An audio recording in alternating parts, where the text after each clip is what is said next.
When the RMS Titanic was launched in Belfast in 1911, she was to be the biggest and most luxurious ship ever built.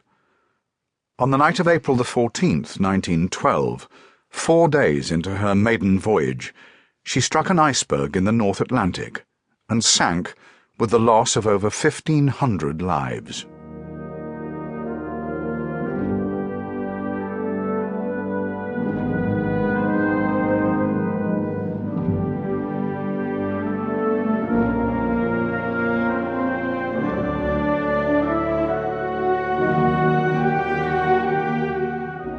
As I watched, I could see her bow getting deeper and deeper in the water, with the foremast sticking up above the surface, whilst her stern lifted higher and higher, till it was right out of the water.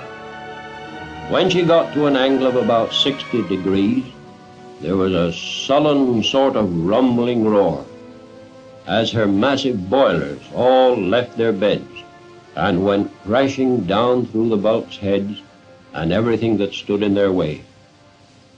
Up to that moment, she had stood out as clear with her rows of electric lights all burning. When the boilers broke away, she was, of course, plunged into absolute darkness, though her huge black outline was still perfectly distinct up against the stars and sky. Slowly, she reared up on end, till at last she was absolutely perpendicular.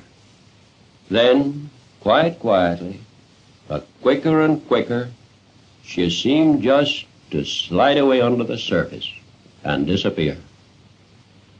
As she vanished, everyone round me on the upturned boat, as though they could hardly believe it, just said, "She's gone."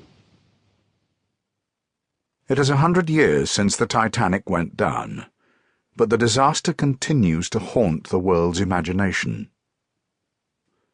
The story of the Titanic really begins with the acquisition in 1901 of the British White Star Line by an American consortium led by the fabulously wealthy J. Pierpont Morgan.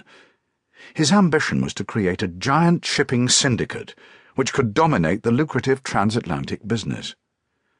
The White Star Line ships would remain technically British and would aim at the luxury end of the market. At the head of the new syndicate, the International Mercantile Marine, was J. Bruce Ismay, whose father had founded the White Star Line in 1869.